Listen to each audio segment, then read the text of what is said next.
Doon naman po tayo pumunta doon sa mga posible na tumakbo ng senador sa darating na 2028 election. Alam niyo naman po kung sino, mga kababayan, di ba? Si Buloyski, kung hindi pa yan maidadala sa Estados Unidos, sabi niya tatakbo siya. Si Jimmy Bondoc, malamang ho ito, tatakbo pa din po ito sa Senado, mga kababayan. Kaya lang, ang sabi ni Jimmy Bondoc dito, baka hindi umakyat sa Senate yung impeachment case versus Sara Duterte daw po, mga bossing. Ano? Yan yung pahayag ni Jimmy Bondoc. Bakit daw kanyo? Bakit kamo? Maganda yung aming supplemental petition about that. I cannot disclose the argument. Maganda? Utang ina, kung maganda yan, ipinangalandakan nyo na sa mamamayang Pilipino yan. Di ba nga ang kailangan nyo, mamamayang Pilipino?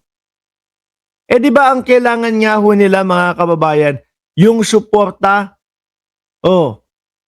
ng mga Pilipino, lalo na doon sa mga parali-rally nila? Kung pinapaliwanag at pinaparinig na po nila sa kanila yung mga depensa nila na yan para sa Vice Presidente, di nakakampihan na sila. Pati ho tayo, baka sumasama tayo sa kalsada sa kanila para magsigaw-sigaw ng no to impeachment. Di ba? Sabi ko nga po sabi ko, mga kababayan, ang pinaka makapangyarihang magiging kakampi nila dito ang taong bayan. No? Malakas ang puwersa ng taong bayan. Pagkaya narinig namin na kayong pala yung dahilan, ebidensya at depensa ng kampo ni Vice Presidente. Halika, tulungan natin na wag ma-impeach kasi si Bongbong Marcos pinupolitika lang si Sara Duterte. Halika dito. No, punta tayo doon sa EDSA. Samahan natin yung mga DDS. Kaso hanggang ngayon, wala pa din. Di ba? Hanggang ngayon, hindi nakakarinig ng depensa na manggagaling po sa kampo ng Vice Presidente. Tapos sasabihin ni Jimmy Bondoc, maganda yung kanilang niluluto. Di ba? Sabi ni Frederick Ninonuevo, Sir Mark, halimbawa, makonvict sa impeachment trial ang Vice Presidente ng Senado. Sino po ang papalit bilang Vice Presidente? Yun po ang abangan natin, no? Na maaaring maging presidential bet ni PBBM. Ewan ko, baka si Tito Soto or baka House, hindi ko talaga alam. Ano po? Pwedeng si Tito Soto kasi siya yung susunod, or baka yung sa House. Not sure. Pero importante, matanggal ho, mga kababayan, yung nagsisilbing butas ng ating bansa. Ano po? Yung mga corrupt na mga ganyan. Ngayon, eto si Jimmy Bondoc po. The bloodbath is just about to start. Naririnig nyo po? Narinig nyo naman po paki-comment diyan kasi dito ko rinig no? Sa amin ni Marge SP, Senate President. Rinig nyo po si Jimmy Bondoc, mga kababayan. Ayan. Wow!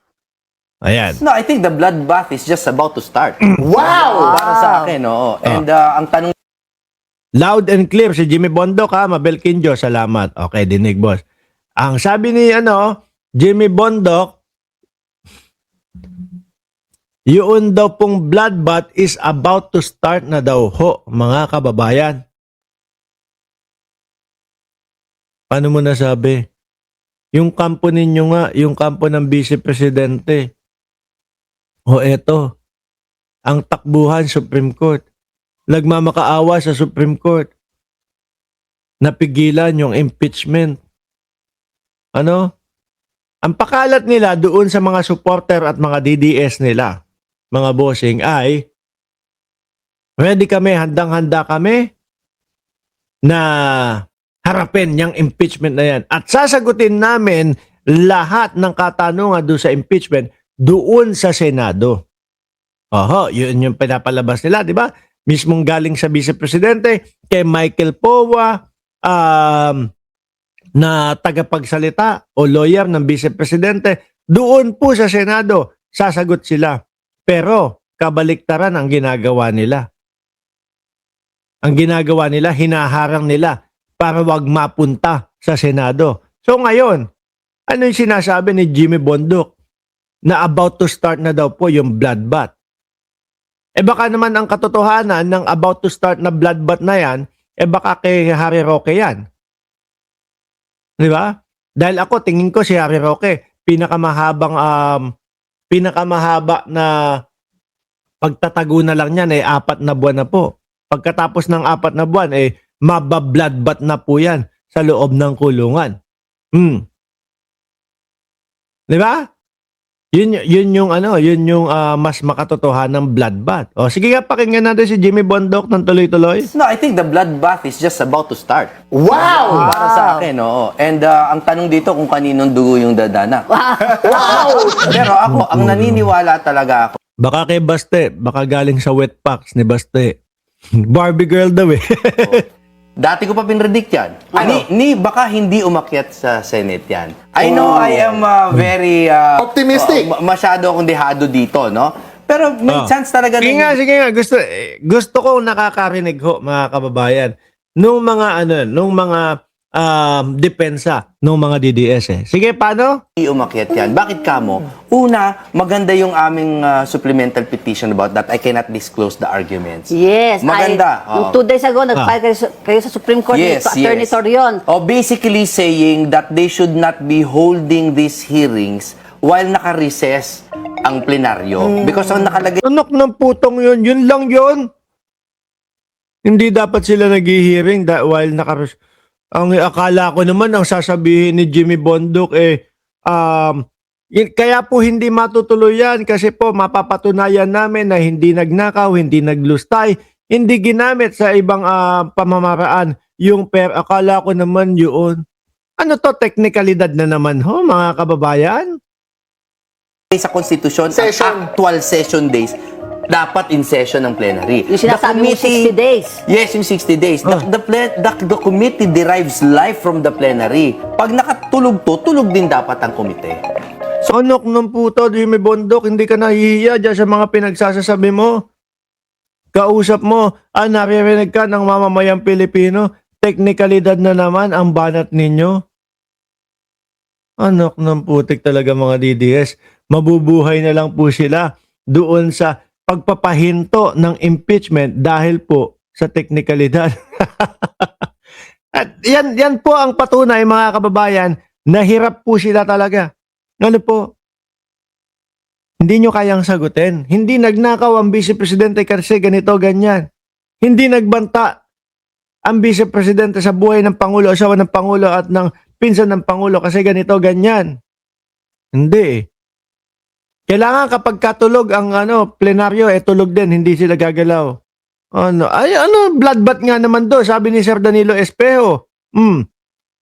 So ako, yan ang akin. Yung sinasabi na unggoy-unggoy ni Pauto, hindi, alam niyo kung bakit pwedeng unggoy-unggoy? Kasalanan din nila. Although tama si Jervil Luistro tried so hard na lagyan ng parang order siya, kung ano-ano kasing extrinsic evidence ang nilalagay nila. And I think it's their fault. Kung ma-void man yan, it's their fault. Naglalagay sila ng Baste, naglalagay sila ng Madriaga regarding VP tenure. Ang dami nilang extrinsic. Boss, yung Baste. No, ikaw abogado ka na. Boss, yung Baste, tutugma iyon. Bakit? Dahil iisa eh. Iisa yung naririnig sa sa magkakapatid ng mga Duterte. Ulo ng Pangulong Bongbong Marcos. Binigkas din yan, binanggit din yan ng Vice Presidente. Gusto kong putulin ang ulo niya. Si Baste, ganun din ho. Ibig sabihin nun mga kababayan, pagpatay sa Pangulo, ang ibig sabihin nila doon. May mga pinaplano na tapusin ang buhay ng Pangulo. Ibig sabihin, pamilya nila. Ano po? Kaya talagang masasama Yung Baste. Hmm.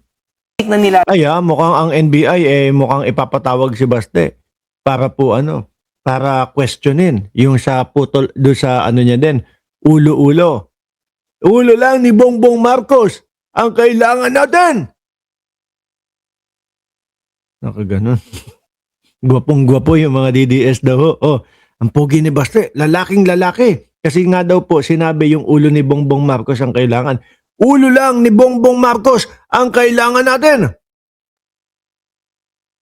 Okay.